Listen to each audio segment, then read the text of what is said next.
I wanted to start by saying thank you for coming. What a joy to be here. And I think back a couple of years, and there was COVID and fires and everything else, and the government says, okay, nobody can come. We had 7 come as a skeleton crew. We broadcast anyhow. Even with all that, arson, fire, and that, we missed one Sunday morning. And so it's just great to be together and enjoy having you here.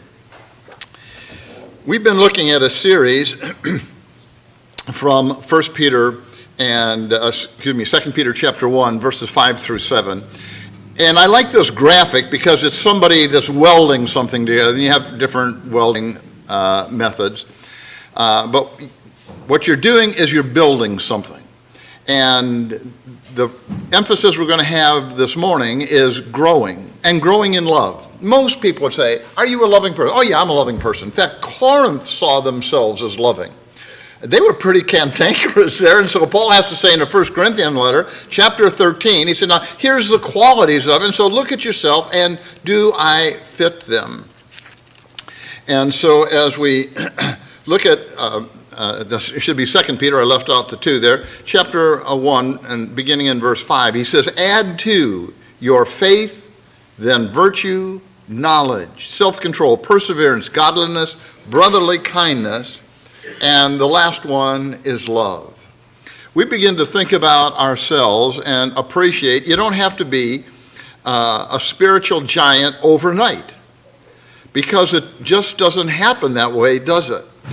In fact, there must be deliberate energy poured into achieving the spiritual qualities that you're trying to grow in. For this reason, a Christian can't hide behind others as we seek to mature and grow up as believers in Christ. We must take personal accountability for our own spiritual growth in our homes, in our schools, our workplaces, in sporting arenas, in our churches. The world must see the energy, and that's what you pour into it. And we're going to look at that this morning, and this is the last in that series of growing. And so as we think about what is Christian love, the Greek word you're familiar with is agape, and most people say, well, I'm a pretty loving person. One of the Greek dictionaries, lexicons by Ioannidis said, is to regard with affection and loving concern. And it's based on appreciation and high regard. Usually, and for decades and decades, we'd say to act in others' best interests, and it is that. But it's more than that. I hate them, they're a dirty dog, but if I have to, okay, I'll go ahead and give this extra 2 inches of consideration. But it's more than that, because it's designed to, am I willing to help others? And do it because I appreciate the merit they have, at least in some degree. Thayer says it denotes affection, goodwill, and benevolence. We generally haven't thought about that. We think about, well, phileo is a different Greek word, has that sense of friendship. But agape is, now you hate their guts, but I'll do it anyhow, but if you need me to do it. But it's really more than that. It's going to involve that attitude of a degree of appreciation, consideration, loving concern, and a willingness to do something about it. So as I thought about that, I thought, well, how am I going to share a lesson on love? And I thought, I'm going to do something a little bit different this time. From my standpoint in the preparation, is I'm going to look at every passage in the Bible on love. There's hundreds of them, and I'm going to boil them down to just a couple of handful. So my thought is, then the Holy Spirit gets to speak. I don't mean that he took my hand and said, okay, Paul, write this and type it this way. It just means, here's how he revealed it. And I just say, here's some of the things that really strike us as significant. For instance, in 1 Peter chapter 4 and in verse 8, Peter says, keep fervent in your love for one another. One of the aspects in that Greek word means a constancy. People sometimes, they get started, they get hurt, they get discouraged. Oh yeah, I've given up on old brother Hebert over here because he didn't appreciate it, and so what's the use of me helping anybody? Well, that's all of life, where we get to make some choices. I want to stand up, speak up, and be counted. And so that aspect, don't quit. Not like Ephesus, who had left their first love. Not like Laodicea, who just kind of got apathetic. Yeah, whatever. So that attitude, I'm here. I want to help. I'd like to see us grow. And then he says, and that you be increasing. Philippians chapter 1 and verse 9, I pray that your love may abound still more. That word carries the idea of overabundance. Whatever you need, do that much and that much more again. Maybe you've heard sometimes individuals, maybe they've been teaching little kids class for years. Oh, okay, I've done my part. Well, how much is your part? I mean, you sign up for the Lord with a retirement benefit, and I'm going to work 4 years and then get a spiritual 401k. Or am I in the Army? I'm here. As long as I breathe and live and move, I've got function, I got purpose, I've got goals, and I want to keep on going. I was talking to somebody a number of us knew from years ago in Sumner. I preached 50 years ago there. There was a gal there named Eula Timmons. And boy, her life it really dealt her some hard things. And she got peripheral neuropathy. That is, the nerves in the extremities started dying little by little and started out. Well, she needed a cane, and a cane with 4 prongs for a little more stability, then a walker, then a wheelchair, and then eventually was in a hospital bed in her little apartment. But the thing that's fascinating, you say, why do you share that? Is she never stopped working.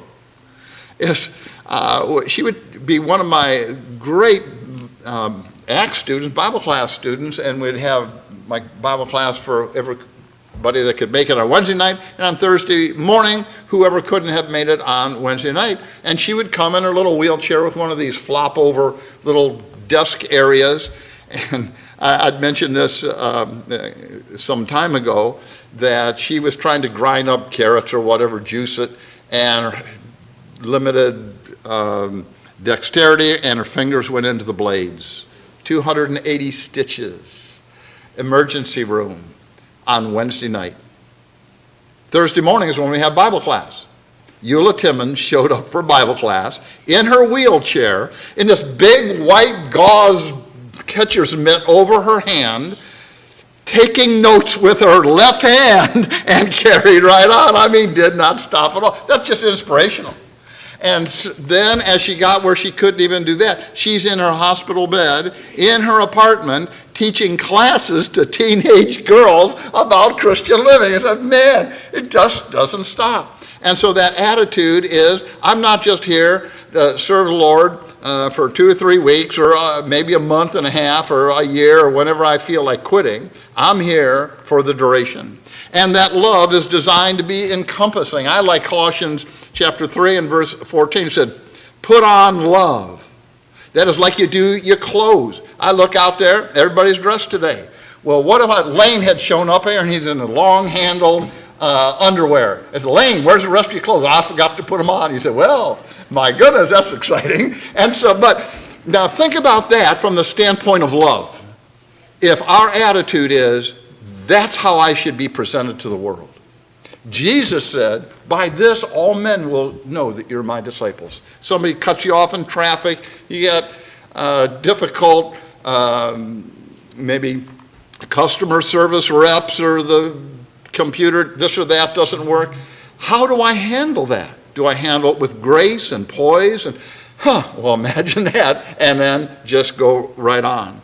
And that it's life-defining. In Ephesians chapter 5 and down in verse 2, he says, walk in love. The Greek word is peripater. When you walk around, everything that you do, how you handle yourself on the job, in school, with your neighbors, in the congregation, with the government, everything you do has an attitude of, I have concern for others, and I'm willing to help as I have that opportunity. 1 Corinthians 16:14, let all be done in love. Wow. And so as we think about that, everybody has some different area to which we've grown. There's not some kind of chalkboard. So, all right, Cindy Barnett, I've been watching you, girl. And here you get a score of, oh, you got a 94 today. But that's not how it is. We're all growing at different rates. But let's develop that attitude. So really the core of the lesson is, where can we show love? And the reality is everywhere. And so here in, not only in Matthew 22, but I have this one from Mark chapter 12 and verse 30. It says, love the Lord your God with all your heart, all your soul, all your mind, all your strength. There's all of you. Are you all in? Man, I am all in. When I get into stuff, I don't care if it's sports or spiritual, I'm all in, whatever we're doing. Just let's get involved, let's be successful, and go for it. We want to have that great attitude. So as you're here, do you love the Lord? All of you. And you're ready, I mean every part of you, and you're ready to serve him as he asks. One of the places, and there's a handful, like 2 John, there's only one chapter, and then down in verse 6, said, this is love, that we walk according to his commandments. That he said, this is what I want you to do. And we say, I'm in. Yeah, but that's hard to do. It is. I'm in. Yeah, but not everybody is willing to do that. I understand. I'm in. And so that attitude of, Lord, I'm in. I'm all in. Is if you need somebody, I'll do the very best that I can. I can't do it as well as Henry or Jake or somebody else, but I'll do the best that I can. You'll get the best I have every single time. Do we love the Lord that way? As I have that ardent connection, that spiritual appreciation. He's my Father. He's compassionate. I started out as a total train wreck, and now only one or two cars are off the tracks, but that God is so forgiving. Do we love our God and say, Father, I am all in. I love you with every bit of me. Where is it that we can show love? Well, one of the areas is just to anybody around us. In Matthew 22 and verse 39, he said, and the second command, outside of loving God with all your heart, soul, and mind, is loving your neighbor as yourself. And, well, how does that work? Of course, this particular graphic is one to represent the Good Samaritan. A Samaritan, kind of religious and ethnic, mixed background individual. The Jews didn't like them. They didn't like the Jews. They didn't worship at Jerusalem. And so you're really suspect in every area of life. And in Jesus' own parable, he has a priest, here's a religious guy, and a Levite, I'll say a religious helper. They walk by, say, man, look, that's somebody beat up. They actually get on the other side of the road to get away from this guy. And the mixed guy, the mixed up guy, the one that wouldn't have very much consideration, he's the guy that stopped. And he stopped, and he bandaged up the guy's wounds and poured oil and water on them, and trying to, with the limited medical treatment that he has, loads them on his own donkey, takes them to an inn, gives the innkeeper some money, and says, take care of him, and whatever else he needs, you make it happen, and I'll pay you when I come by. You go, wow. So what is our attitude? Is our attitude we're willing to help? Because one of the guys asked him, who's my neighbor? And he just shows, whoever you come across, maybe that's the person you can encourage. And because of that, they're so impressed. They're interested. Well, why do you do that for me? Well, somebody helped me out a long time ago when I was a troubled person and pointed me toward Jesus Christ up on Calvary. And sometimes it's them or their family, and so it just honors God and blesses them. And then, how about another area to show love? Well, the Christians loving Christians, not just people in general, but in John 13:34, he said, a new commandment I give to you, that you love one another as I've loved you. And I've mentioned this probably 6 dozen times, over the last 10 years, that particular verse is what really stung me about 10 years ago, because my family was, everybody, including me, was just in the wrong direction, and somebody pointed me toward Christ. The rest of my family, that's not the direction they determined to go. And so, as brothers, we didn't even want to be around each other. It's just, we would be if you had to take care of Mom, but aside from that. And then he got disabled, and they said, Paul, you're the one. I thought, oh, no, I hadn't planned on that. It's going to be somebody else. It's going to be the government or their friends or somebody, not me. And it's like in God's providence that, guess what? You're the one. I go, oh, my goodness. And I had to think about that. And family talked to me about it. Said, look, Paul, here's your attitude. And I thought, and in fact, it was Mickey Bonner that had called me when I was down in the Virgin Islands taking care of my brother. And I thought, Mickey, and he said, how's he doing? I said, oh, not very good. He said, there's only one thing you can do when they're that bad is you tell them you love them. I said, oh, Mickey, that's not where our relationship is at all. He said, you got to tell them. And I thought, phew. And so I thought, I need to answer to Mickey honestly. And so the next day, took him out for lunch. And I said, those of you who've been around a while heard the story several times, but took him out to a little fish place, beautiful St. Thomas, Virgin Islands. And I thought, oh man, I got to tell him, but I don't want to tell him. But if I don't tell him, Mickey's going to ask me, why didn't you tell him? And so I realized I'm on the spot. I've got to. So as we were walking out, I said, Jack, I want to tell you something I hadn't told you before. He said, oh? I said, I love you. He said, yeah, me too. Okay, good, we're done. And so I thought, boy, that's pretty weak. And I felt bad about that. And so the next day we went out again to a little pizza place. And this time was from the heart. I had to think about it. There's nobody else to take care of him. Paul, you're it. And Mickey had said, Paul, you are the one that needs to do this. And I thought, man, I tell people love everybody. And I thought, well, where's your brother? And he said, well, he's not even there. He said, he's over there somewhere. And I had to face that. And so that next day I said, Jack, I really love you. And he said, I love you too. And that was the start. And that verse was kind of the springboard for me. So everybody, you have your own challenges and life background. So in Galatians chapter 5 and verse 13, he says, through love, serve one another. I'm going to hand this out. In fact, one of you guys start at one down your side, or maybe hand them, maybe just do it this way. Sign up if you like. It's for Lord's Supper and building cleaning. And just pass it back. It gets to the back, switch it over, it'll come forward. And you say, well, what do we do? I've never done building cleaning. Well, it takes about an hour. And you join up, and somebody else will sign up on the line with you. And if they don't, me or Mike or Frank or somebody else, we just join in and help you. And let me just say, so that you know, in building cleaning, we have different definitions. You say, we who? Well, we men from you women. So, women are real meticulous. I'm kind of, yeah, it's pretty good. And so Glenda says, Paul, you don't clean the building, you tidy. So, yeah, that's what I do. And so, but whatever, it makes it sufficient. So whether you'd like to do that or can't do that, and that's fine, and we line it up with somebody else that can do it at the same time, or we'll fill in, or if you get sick, we help you out. Or others, if you'd like to prepare the Lord's Supper, as those sheets go around, that'll be great. But there's all kinds of areas we serve each other. You get hurt, you get sick, you need something. We want to have that attitude. What do you need? What can we do to help? Because we're family here. Where can we show love?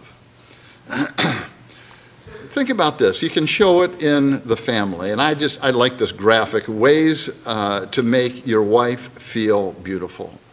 Well, how do you do that?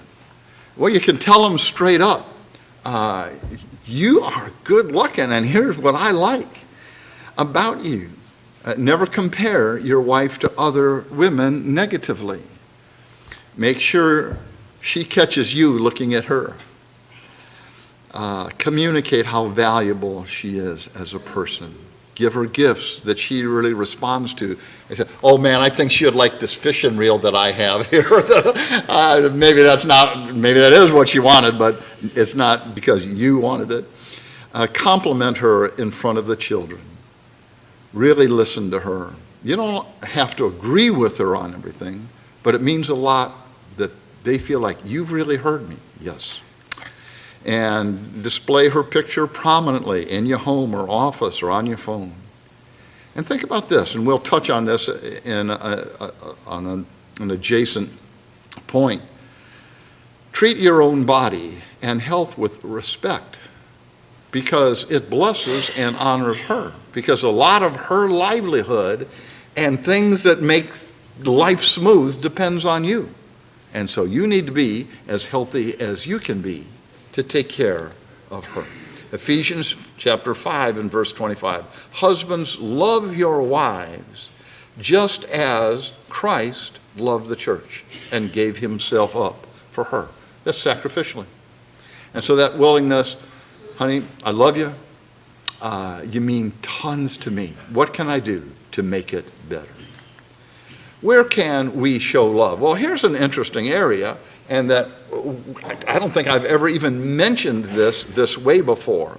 But there's an interesting passage regarding your own selves, and this particular application is to men, but the thing would be equally valid for women. Husbands ought to love their wives as they love their own bodies. Now, he's not trying to encourage you. You make sure you start doing this. We men already do that. Hey, boy, I like whatever your thing is, pizza or apple pie or lasagna or something. But as you do things that please you, because it means a lot to you, you make sure you treat her that way as well. He says, for he who loves his wife loves himself. I thought, how about that? That the Bible talks about that assumes that we are interested in us pleasing us. He said, now you please your wife as readily as you would please you. See, well, what are some of those things that you do and that you generally want to do that you should be in good shape and help your wife? Get enough sleep.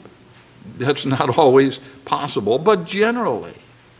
Choose a healthy diet. Exercise regularly. Practice positive self-talk. I was talking to somebody just the other day. Philippians 4:13. I can do all things through Christ who strengthens me. Isaiah chapter 40 down in verse 31. That those who trust in the Lord will run and not grow weary. Will walk and never faint. Will rise up with wings like eagles. When you tell yourself that, I can do that. Well, what about this next challenge? I can handle that. How about that one? I'll take that next, whatever it is. We don't feel overwhelmed because God surrounds us. God's will guides us. Jesus Christ empowers us. We can do those things. And appreciating that if you need to grow spiritually, participate, flourish. Don't compare yourselves to others. Well, I don't do it as good as Henry. You don't have to do it as good as Henry. You just be a good you. Your value doesn't lie in how you look. You might need to let go of toxic friends that are just dragging you down, and be kind to yourself. Colossians chapter 4 and in verse 6. Let your speech be always with grace. So we want to talk to others positively. Do we do that to ourselves? You moron, you idiot, you failure. Well, you don't do that. Well, isn't that interesting? I guess I'm going to have to start on that one over again. And then set goals. Okay, here's the next step. Here's the next level I want to get to. I want to grow, if it's in your business, in spiritually, in your family, intellectually. And think about this. You are worthy of love. Where can we show love? You husbands, you're blessed when she feels appreciated. So where can we show love? Well, think about this. And this is maybe the toughest one. Our enemies. In Matthew 5:44 and following, it said, love your enemies and pray for those who persecute you. How do you do that one? Oh, man, I am perfect. Next, Paul, you're not perfect at all on that one. Oh, man, I get it. And so how do you do that? Well, think about this. You see them as human. And they are flawed like you.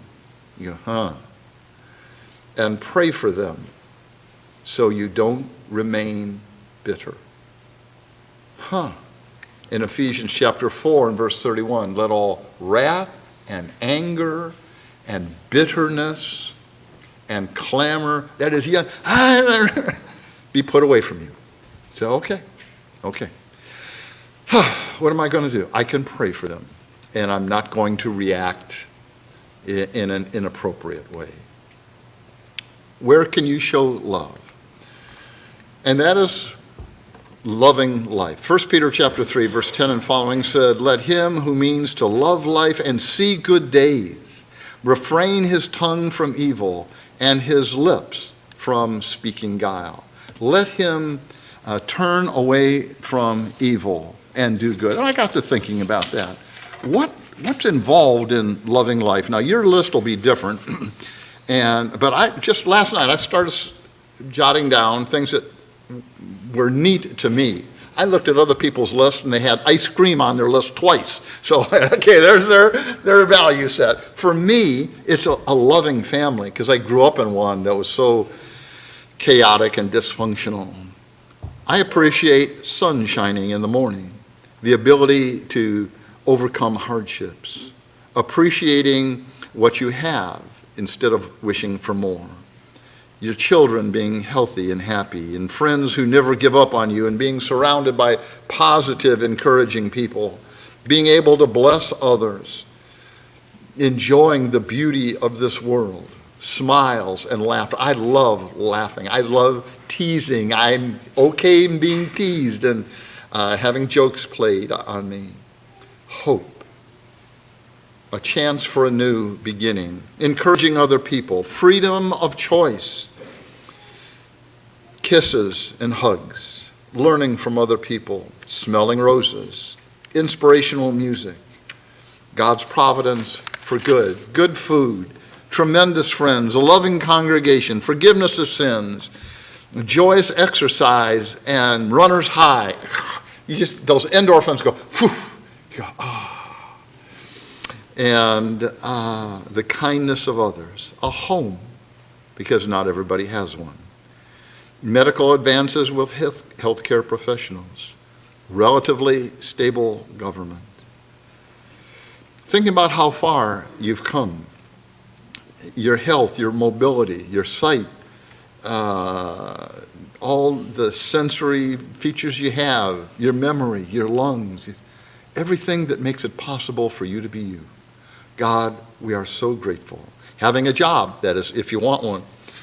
Mentors, autosave on computers. You remember the day that, it's all gone? I hate those kind of things. It could be enough money to pay your bills, or the value of email and texting, and the harassment of being emailed and texted. But hot showers and a good night's sleep, and it goes on and on. I've got over 50 things I jotted down. God, you are so good to us. It is so good to be together. And so if you want to love life, well, here's what God says to do in order to enjoy it so it doesn't crash on us. Where can we show love? In our speech, in Ephesians 4:15, speaking the truth, how? In love. I say it this way, cut their legs out from under them, make them bleed, make them hurt. Well, yeah, you can, but God doesn't want us to do that. Speak the truth, but in a kind way so they get the point, but you're not eviscerating them. Inspiring others, in Hebrews 10:24 and following, consider how to provoke one another to love and good works. And that's one of the things you think about, well, what we get together from being together. But the other side of that coin is what you get to give. You encourage others, you inspire them. Hey, in fact, I remember when I was probably 21 years old and college student, going to University of Washington, trying to work and date Clinton, all this and that, and Ward Ellsworth said, well, hey, you're going to take more classes. And I said, how am I going to add to more? Well, you just add more, and oh yeah, and then a few more, and just keep going and adding, and you have the capacity to do that. Well, you do that by also encouraging others to help them take the next step. And then he says, and not forsaking the assembling of ourselves together as the habit of some. You can't encourage somebody if you're not here. And being here, think about who you can encourage and comment to and compliment for the growth that you've seen in them. Where can we show love? And the answer is everywhere in life. We're going to be singing this song, number 394. If you're here this morning and you say, I know what it takes to be baptized. I know what it takes to believe in Jesus. I know what it takes to repent of my sins and to confess his name. And I'm ready to do that. I'm ready to come forward this morning. We have the baptistry here. The water will be a nice, cool 42 degree, I don't know what temperature it is. But if you want to make that start in life, you can make it right here this morning. If you want the prayers of the saints, we'll pray with you. Any way we can help you. Won't we be standing and singing together song number 394, Leaning on the Everlasting Arms? Yes?